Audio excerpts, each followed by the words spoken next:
Why are we the most prominent democracy in the world and we don't have universal voter registration? My name is Samuel Ronan, and this is a question I ask and get asked a lot. Why do we not have universal registration, voter registration? Of all the things that could be universal in our country, that one seems to be the lowest hanging fruit. At the age of 18, you are permanently, universally, unilaterally registered until your death certificate is signed. I don't see how much more complicated that needs to be. That could be automated. There's nothing to maintain. There's nothing to really do. It's 18 years old, you are registered to vote.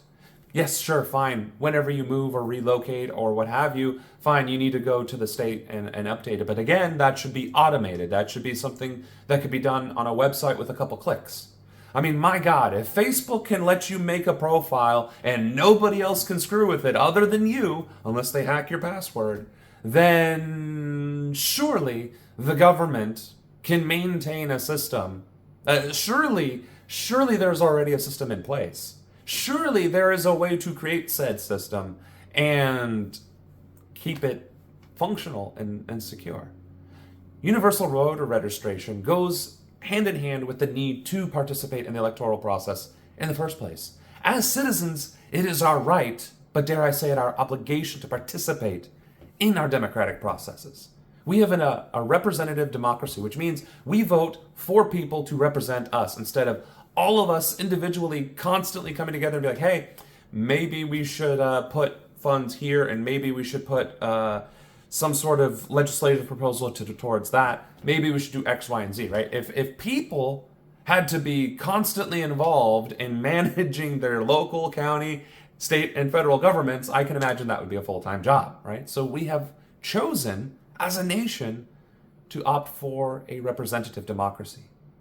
Well, if you don't feel represented, if you feel that your cost of living is skyrocketing, if you feel that your way of life is being threatened, if you feel that things are worse now than they were before, it's because you are not being represented. And if you're sick and tired of not being represented, of course I can encourage you all to dump tea into the harbor, but voting, dare I say it, running for office, whatever it is, participating in the process is the only way to change it, the only way to fix it. Yes, there are corrupt politicians. Yes, they are self-serving. Yes, they are this, that, and the other. And it is an awful, awful quagmire because we as a nation have become complacent and allowed that to happen. So I encourage you to register to vote. I encourage you to request to your representatives that they establish and implement a universal voter registration in your state, and then to push that at the national level. And if that sounds interesting to you, please check out these videos next.